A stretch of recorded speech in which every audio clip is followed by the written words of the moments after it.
जय श्री कृष्णा। आज मंगलवार के दिन आइए सुनते हैं हनुमान जी की यह कथा। मर्यादा पुरुषोत्तम श्री राम के सर्वोत्तम सेवक, सखा और भक्त श्री हनुमान सद्गुणों के भंडार हैं। इनकी पूजा पूरे भारत और दुनिया के अनेक देशों में की जाती है।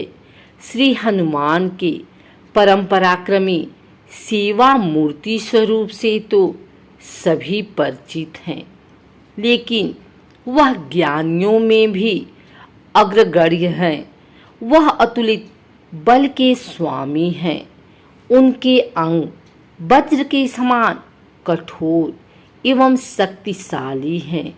उन्हें वज्रांग नाम दिया गया, जो आम बोलचाल में बजरंग बन गया।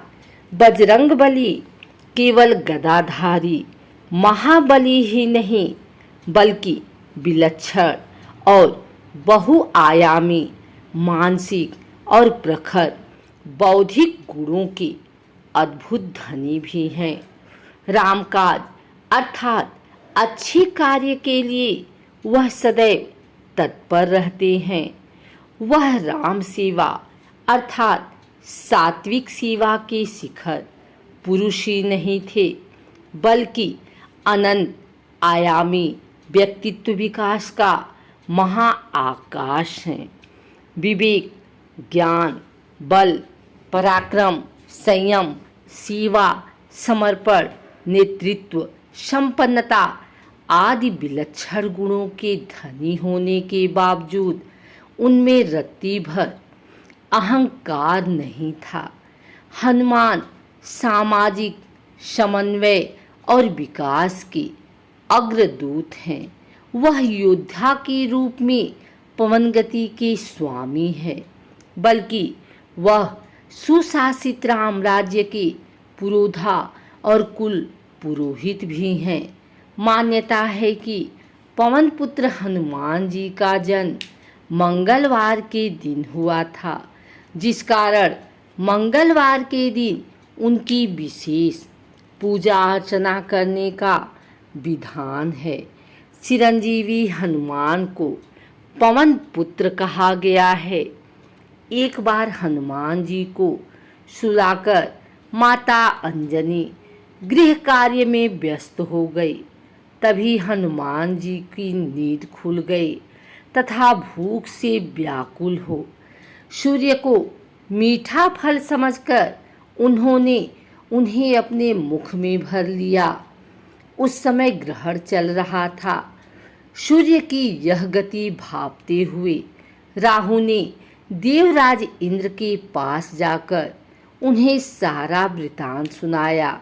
तब देवराज इंद्र ने देखा कि छोटे से हनुमान सूर्य को अपने मुख में रखकर खेल रहे हैं और सारा जगत त्राहिमाम त्राहिमाम कर रहा है।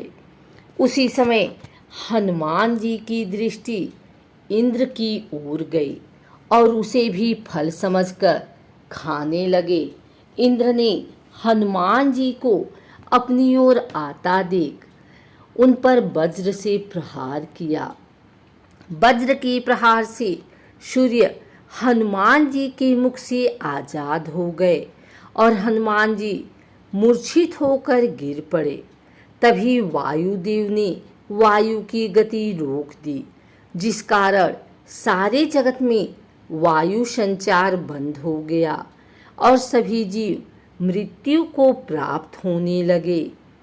देवराज इंद्र समेत सभी देवता तब ब्रह्मा जी के पास गए।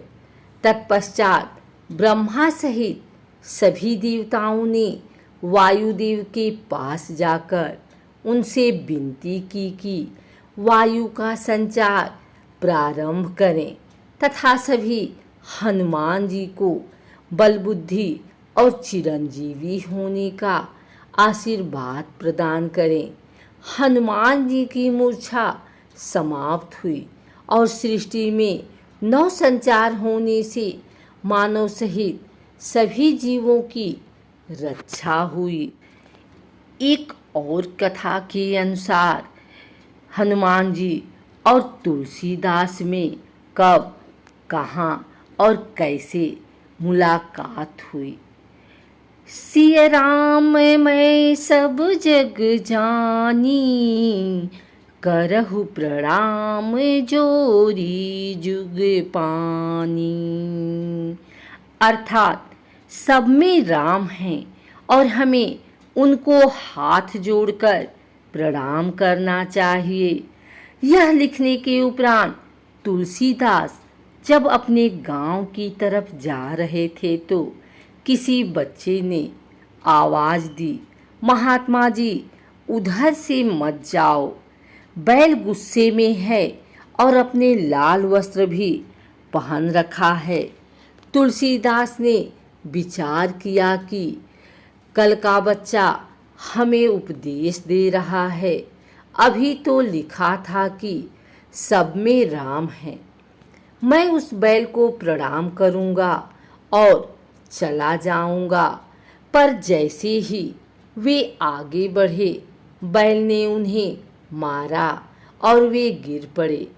किसी तरह से वे वापस वहां जा पहुँचे जहां श्री रामचरितमानस लिख रहे थे।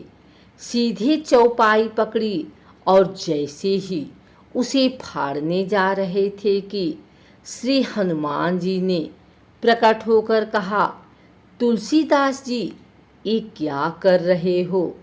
तुलसीदास जी ने क्रोधपूर्वक कहा, यह चौपाई गलत है, और उन्होंने सारा वृतांत कह सुनाया।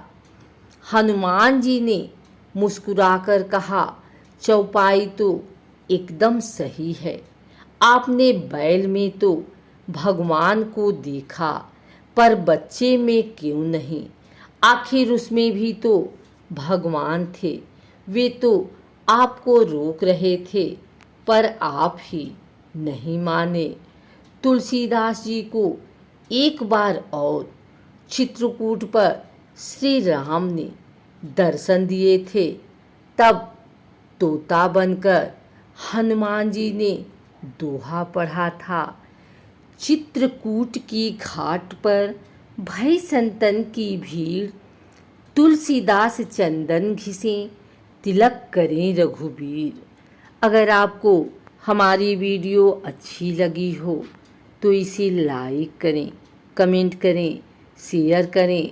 हमारे चैनल भक्ति गाथा को सब्सक्राइब करके बेल नोटिफिकेशन ऑल पर सेट कर लें ताकि आगे आने वाली वीडियो सबसे पहले आप तक पहुंच सके। धन्यवाद।